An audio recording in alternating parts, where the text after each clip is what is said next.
it means you're ready, no, more than ready, to have a major breakthrough in your business.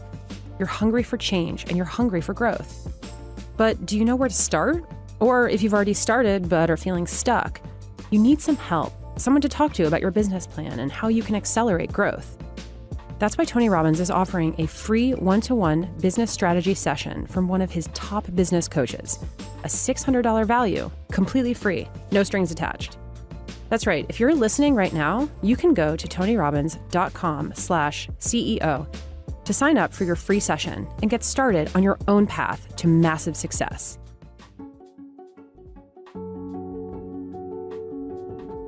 Uri Levine is not a name you'd recognize, but something he invented is probably an app on your phone.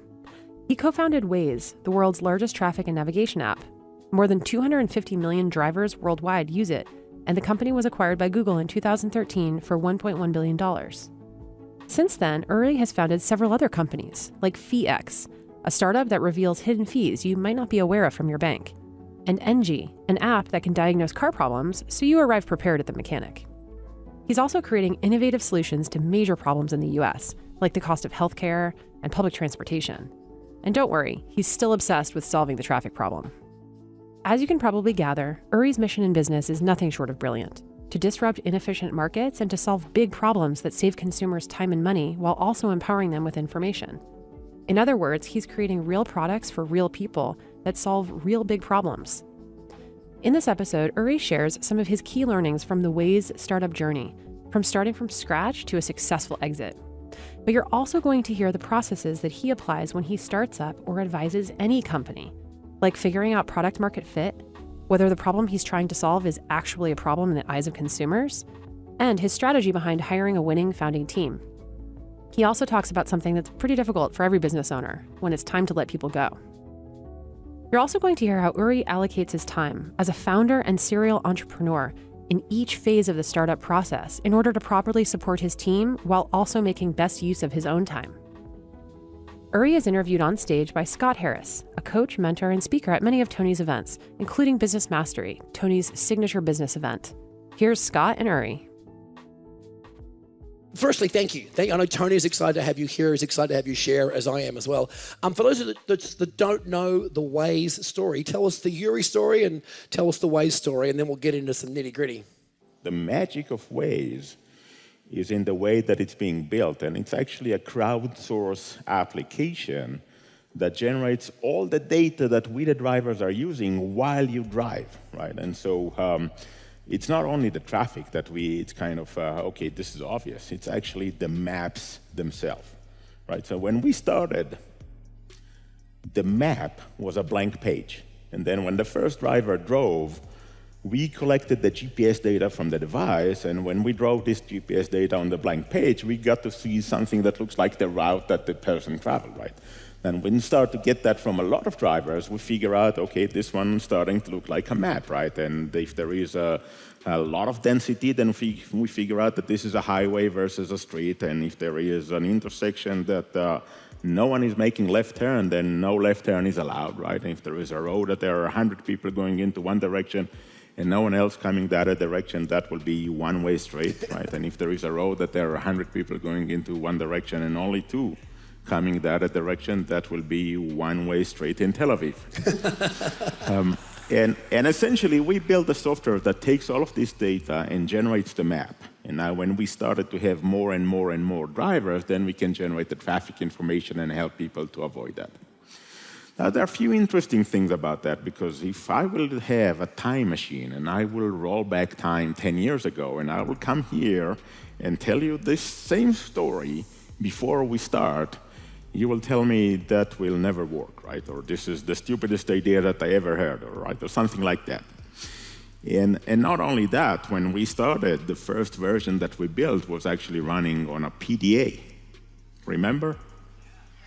Some long time ago, there were dinosaurs, and then PDAs, and then Nokia phones, and today we all have iPhones and Android phones, right? This long time ago is 10 years.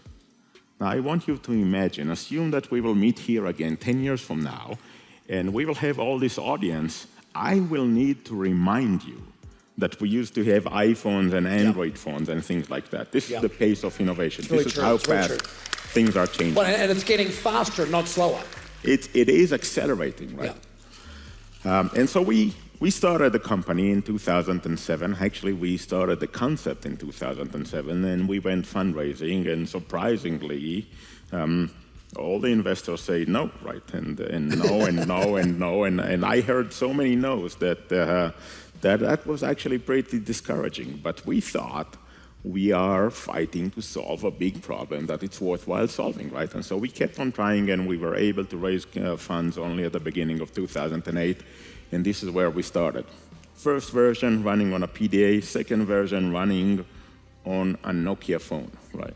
And only in 2009, we launched the service in Israel initially, and then rest of the world. And you'll figure out that you would think that, okay, the concept can start from nothing, right? So we can start from a blank page, and therefore it should work everywhere. Now, the problem was it was not good enough, right? So there is no one in this room that is using Waze since 2009, right? Because if you would try that back then, you will tell me that this sucked, right? Yeah. And you were actually right in that sense, right? It was not good enough. And so this is what we did, right? We figured out from the system it doesn't work. We went and spoke with the drivers, and we got the feedback, and we heard what doesn't work for them. And so we went back to the drawing board. We built the next version, and we know that this is it, right? And so we released the next version, and we know that this is it, and it's not. And iteration after iteration after iteration after iteration, every time is a minor improvement. Every time is a baby step. And it took us the whole year of 2010 to actually figure that out and came with something out that was actually good enough. Now, this is very, very important. Good enough and free wins the market. Good enough and free wins the market. That'd be the note that I'd be taking. I remember doing a study. Good enough and free wins the market. It's pretty powerful stuff.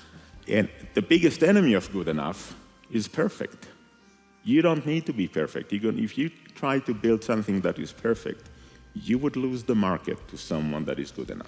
Can I ask a question? Because so often as entrepreneurs, we fall in love with our product, we fall in love with the thing that we built, and it takes a challenge to go, actually, this isn't good enough, and I need to listen to feedback and do a new reiteration and innovation and so forth. What do you think is the stumbling block to people letting go of their old model or their old system and moving forward to a new one?